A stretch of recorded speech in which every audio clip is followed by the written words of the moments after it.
All right, so I'm going to collect all 677 NES games, and let's discuss exactly how I'm going to go about doing this and go through exactly what I have in my collection so far. So let's get right into it.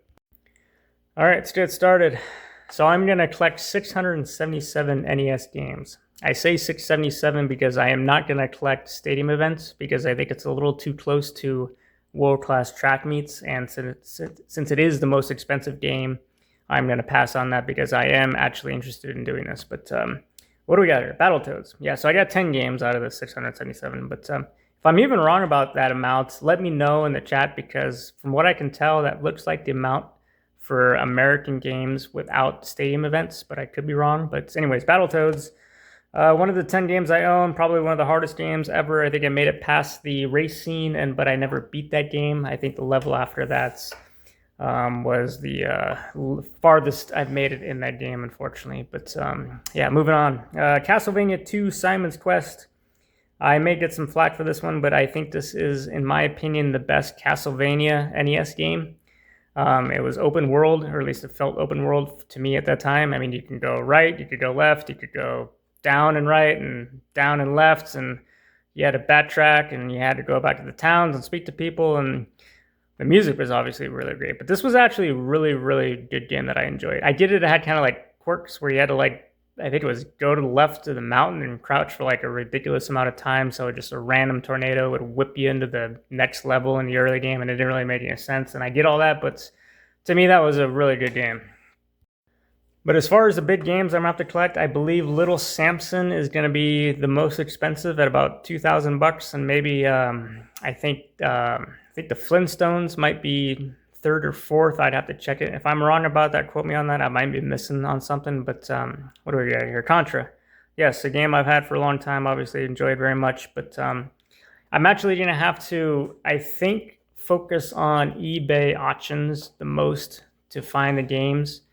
I assume, what do we got here? Journey to the Silas? Yes, like early 90s, good old apocalyptic Terminator 2 type era. But yeah, I mean, like the bottom 300 games are going to be like $5 or less. Obviously, you got like a lot of sports and golf games that are going to be super cheap, but the top 10 is going to be where obviously the expensive games are. But what do we got here? Punch Outs. Yes, another game I've never beaten. I got to Mike Tyson and I knocked him down once, but I never actually beat this game. And but obviously, top 10 NES games in most people's opinion. I really have no idea, but if I had to guess, I'm going to assume this might take about 2 years to complete. Not having any games, or I guess only having 10 games is going to help. But once I collect maybe half of the games, finding good deals like through eBay auctions without getting duplicates is going to get a little bit more challenging the further I get, and I understand all that, but it's definitely going to be a challenge. What do we got here? Mega Man 2. Yes, best of the Mega Mans. I've had this for a very long time. Probably some of the best music in a video game for sure. Nothing more to say about that one. That was obviously a really good game. That's another thing with games though. Like I can't use a walkthrough. Like if I get stuck on a game, and this is probably a perfect example, this is probably my second favorite NES game of all time. Like if I get stuck in a game, it's just, I'm stuck. It's the way it has to be. Because that's how it was back in the 80s. Like you couldn't go on YouTube and do a walkthrough and find out exactly where to go. Like if you were stuck, you call the Japan number and pay like $2 a minute to let you know you had to fall through the lava or do this or do that, or you just got stuck. Or maybe a classmate or someone would tell you where to go. Either than that, you were stuck. You had to work your way through it. And if you made your way through it, it was great. And if you didn't, you didn't. Then you were just stuck with it. But this is one game where I think I'd played for 10 years before I beat it.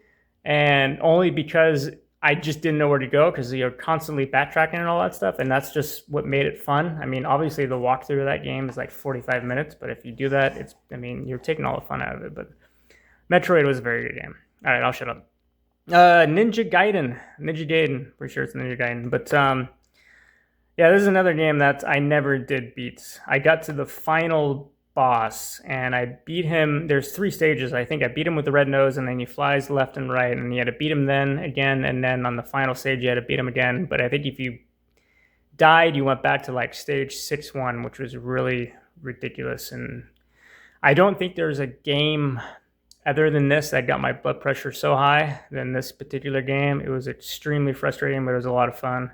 And the music was very good. And again, I did not ever beat this game. And I don't think I ever will, to be honest. But for me, that might be top 5 Nintendo games as far as enjoyment. But all right, moving on. Super Mario 3. Yes, only 2 games left.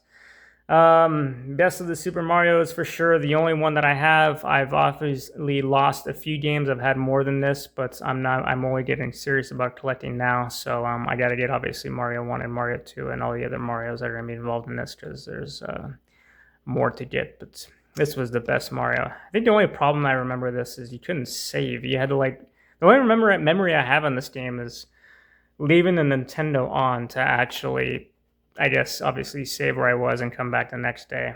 That was another game. First Castlevania, I think it was like that. I didn't know why they didn't have saves on that. I'm sure there's very good reasons, but all right, well, moving on.